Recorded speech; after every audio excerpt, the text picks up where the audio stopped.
What is going on, everybody? It's your boy Destroy with Astrodfs, bringing your results from yesterday. We did end up cashing safely and everything, which makes us 11-2 on the season. So if anyone is interested in our package, definitely give us a follow on Twitter at AstroDFS.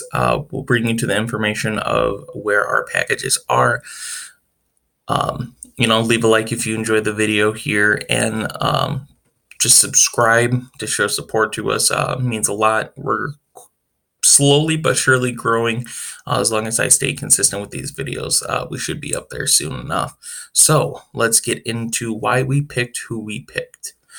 So Ish Smith is a player that he's 5,200. He's been below 4,500 all season. He's 83% owned for a good reason. Same reason we picked him. You look at his last two games, he's played over 30 minutes. He was 3,600 in both those games, and brought back 32 and 33 points, which is almost 10 times value. He gets bumped up to 5,200 against the Clippers, and somebody that's playing, above 30 minutes, scoring 10 plus points and getting assists.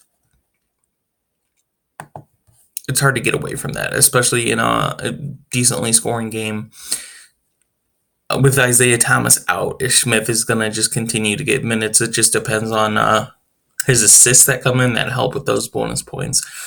But he almost hit 5 times value, 0.25 off, so you can't be too mad about that, especially when they were just barely hanging in there most of the game. Tyler Herro definitely had an incredible second half for us. Was 5,200,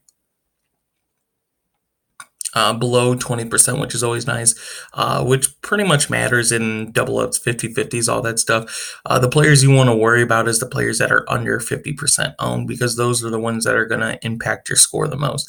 The ones above 50, don't get me wrong, or are going to impact your scores, your placings, but it's those players under 50% that you need to do exceptionally well to cash.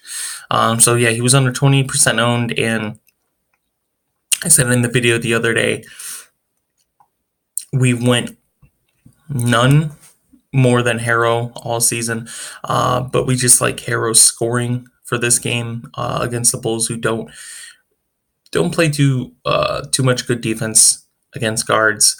He scored 27 points, 6 boards, and made 5 threes. So yeah, I think it was about eight times value, which is spectacular for someone you're paying 5,200 for.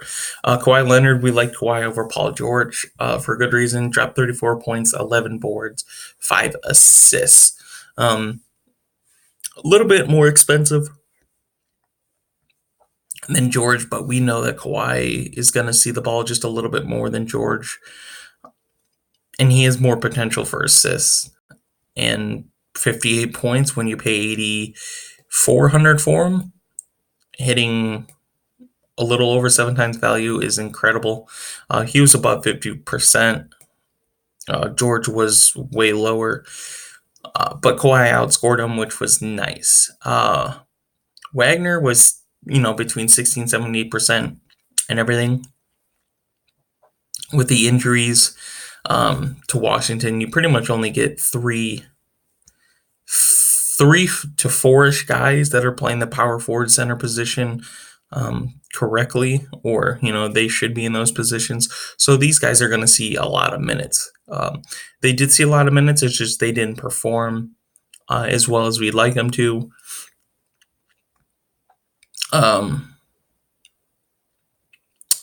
His name is Roy, the other big guy for Washington, outscored Wagner. And they're basically around the same price. But Wagner always has a higher ceiling. Roy does get into foul trouble here, which also makes him Wagner was just a safer cash play, clearly being 60-70%.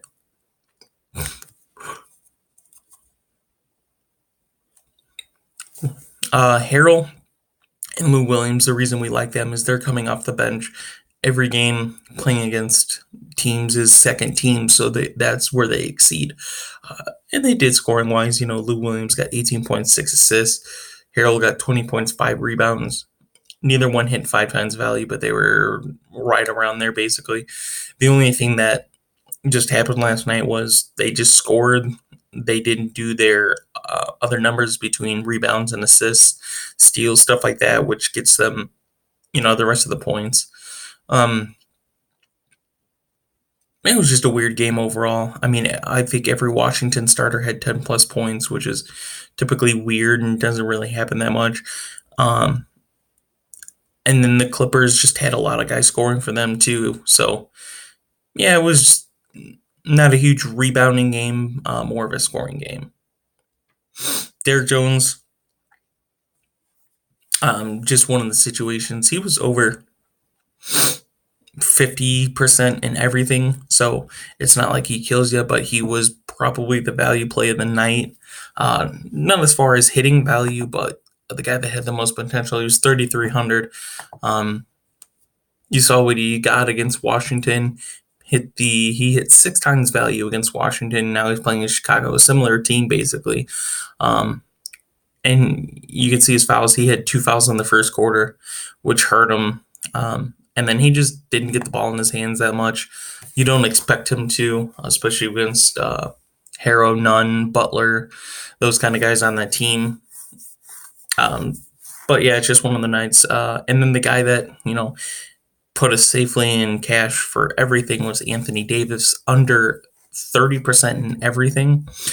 Ended up dropping 50 points against Minnesota. I fell asleep before that game started, so when I woke up, I was so happy to see he got a 77 fantasy points. How much was he last night? 9,800. So you put it around high 7 times value, which is spectacular. We liked him over LeBron in this game just because of Karl Anthony Towns' terrible, I won't say terrible, but he's not one of the better defending elite centers in the league. And clearly Anthony Davis dropped 50 points on them. There was just a lot of injuries last night for the Minnesota-LA game. Like I said, I fell asleep, so I didn't see the final injury report. I didn't see who did and did not play. But yeah, him dropping 50 points against Minnesota was crazy. Really high scoring game there. But like I said, we did save the cash. So I hope you guys did enjoy the video, and we will see you in the next video.